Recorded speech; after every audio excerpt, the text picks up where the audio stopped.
Today we're going to discuss how scientists communicate information about compounds.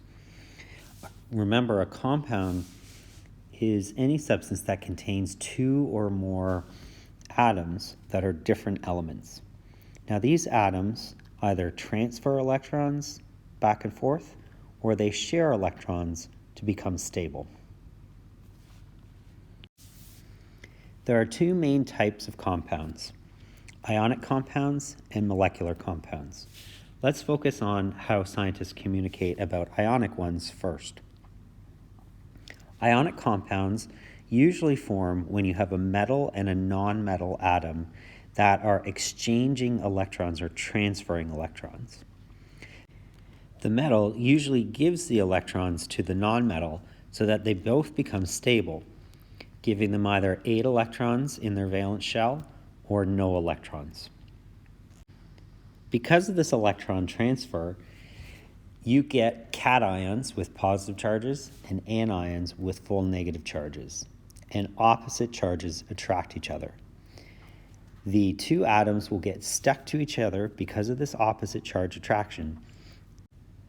This is what's called an ionic bond. Ionic bonds are considered strong. Because of this full charge attraction, it's hard to separate these two atoms from each other, and so they're strongly attached. We can draw Lewis dot diagrams of compounds showing this transfer of electrons. Let's do the example magnesium and fluorine. The symbol for magnesium is an Mg. And because magnesium is in group 2 on the periodic table, it's got 2 valence electrons, meaning I'm going to put 2 dots on my diagram. Fluorine, the symbol is F, is in group 17, so I'm going to draw 7 dots. Notice the magnesium, in order to be stable, wants to lose those 2 electrons. Then it'll have none. Fluorine, in order to be stable, wants to gain 1. We show that transfer of electrons by drawing a curved arrow showing where the electrons are going to.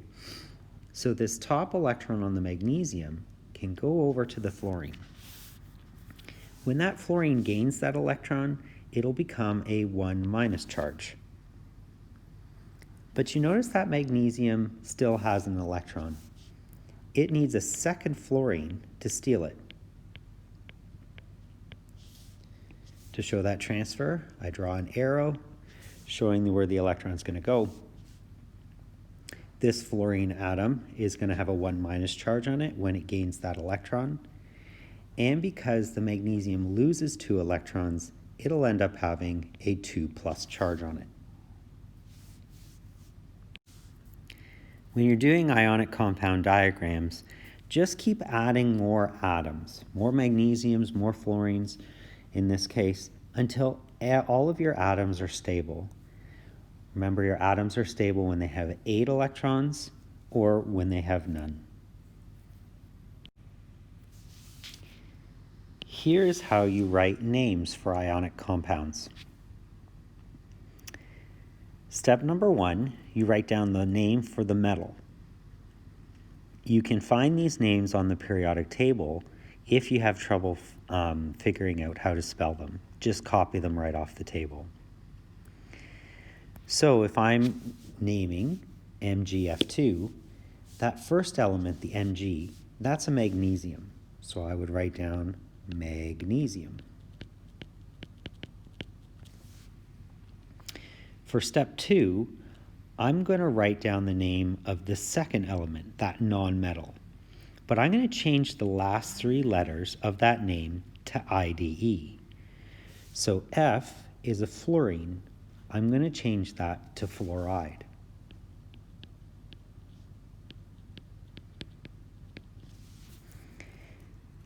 Sometimes you need to chop off more letters and sometimes less. There's no set rule of how many letters get chopped off of the non-metal name. So kind of say it in your head once you've done it, and if it sounds funny, chop some more letters off. For example, If you have the element oxygen, if you just change the last 3 letters to IDE, you get oxide, which sounds a little funny. So we often chop off the Y and call it oxide instead. To go backwards and write the formula for an ionic compound from a name, follow these 3 steps. Step number 1, write down the symbol and the charge of the elements that are in the name. So if I have the name potassium sulfide, the symbol for potassium is a K. And once you find potassium on the periodic table, you'll notice that there's a little 1 plus in the box with it. That's potassium's usual charge. So write that down too. For the sulfide part of the name, that sounds an awful lot like sulfur. The names, remember, have been changed so that the last 3 letters are IDE, so you have to do a little detective work to figure out what the original element was. Sulfur's symbol is an S, and it has a usual charge of 2-. Step number 2, we're going to crisscross those charge numbers to get the subscripts for our formula.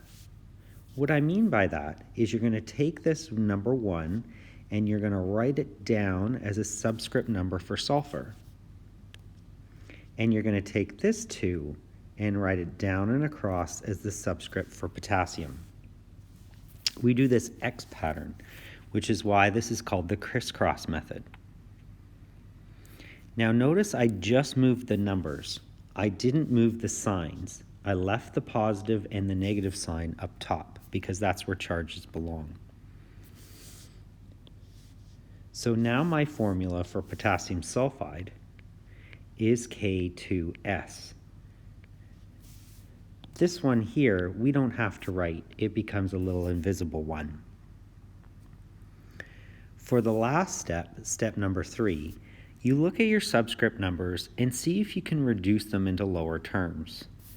Here I have a 2 and a 1. I can't do anything with that. But if it was a 4 and a 2, then I could reduce that down to a 2 and a 1. Or a 2 and a 2, I could reduce that down into just a 1 and a 1. Pause the video here and try out question number 1, 2, and 3 on your worksheet.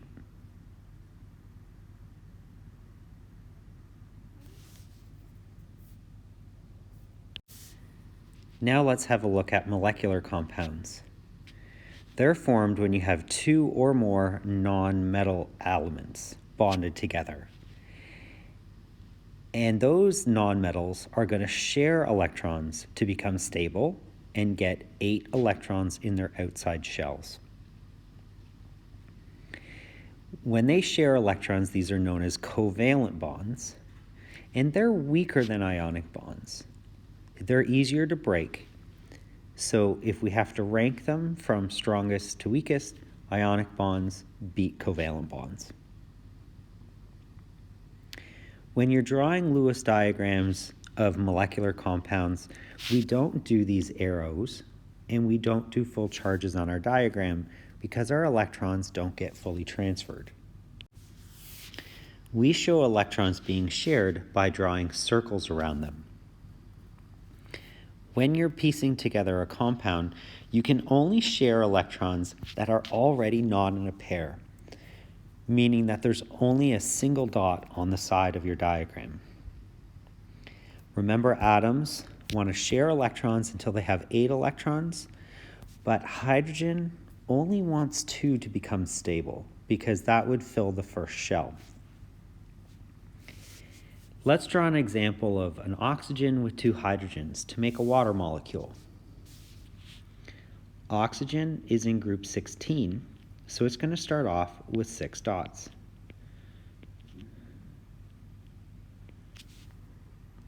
Hydrogen is in group 1. Notice I have a single dot on a side here. That oxygen is available to share that electron and this one here, but not these 2 or those 2 because they're already in pairs. Oxygen has 6 to start with, so it wants to share 2 to get 8. But this hydrogen atom only wants 2 to become stable. To show them sharing, I'm going to draw a circle around the single electrons that are being shared. I need to draw another hydrogen atom here so that it can share its electron with the oxygen so that it becomes stable and have 8 electrons. It's got access to 8. 2, 4, 6, 8. And each of these hydrogens has access to 2, so all my atoms are now stable. Make sure you pay attention to the difference between these two diagrams. If it's ionic, we draw arrows showing the transfer of the electrons, and we put full charges on our diagram. If it's two nonmetals that are sharing electrons, we notate that by drawing circles around the electrons that are being shared.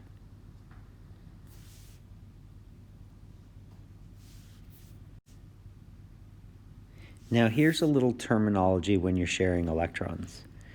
When two atoms, like this H and O, share one pair of electrons in a bond, that's called a single bond. If they shared 2 pairs of electrons between the same 2 atoms, that's a double bond. Or if there's 3 pairs of electrons in between 2 atoms, that's what's called a triple bond.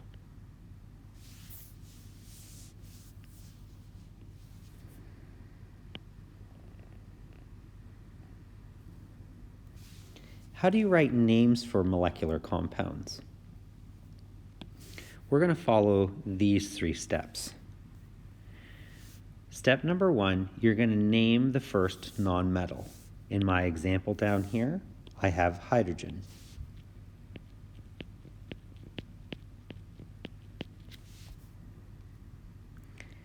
Step 2, I'm going to name the second nonmetal, and I'm going to change the last 3 letters to IDE. So oxygen becomes oxide.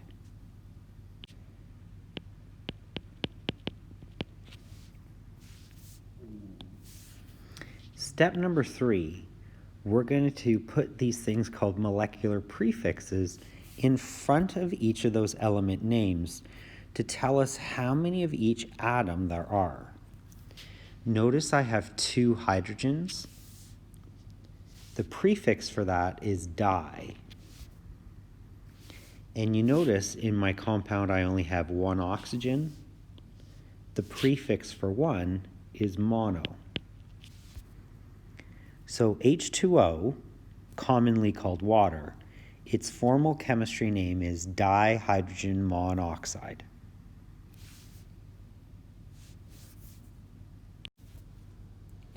You can find your list of molecular prefixes on the back side of your periodic table. So here they all are. If you have 1 atom, you use mono. Now, the mono is not required on the first nonmetal, but you do have to have it on the second nonmetal. All the other prefixes always show up no matter where in the compound your nonmetal is. If you've got 2 of something, that's called a di, 3 is tri, 4 is tetra, 5 is penta, 6 is hexa, 7 hepta, 8 octa, 9 is pronounced nona, and 10 is a deca. To go backwards, to write the formula of a molecular compound, if you're given its name, you follow these 2 steps. You write down the symbol for each nonmetal given in the name, and then you undo the prefixes. You use the prefixes to tell you what subscript numbers to put down. For example, if we have carbon dioxide, my 2 elements are going to be carbon and oxygen. So here are my symbols. Notice there's no prefix in front of the name carbon. That means I have 1 of the atoms, so I would leave an invisible 1 beside my carbon. As an option, scientists could put monocarbon dioxide here. The mono is always optional on the first element, but if it's an element further on in the compound, it has to be there. Notice there's this di in front of my oxide. That means I have two oxygen atoms, so I'm going to do a 2 at the end. So the formula for carbon dioxide is CO2. On your worksheet, now try out question 4, 5, and 6. These are drawing, naming, and writing formulas for molecular compounds.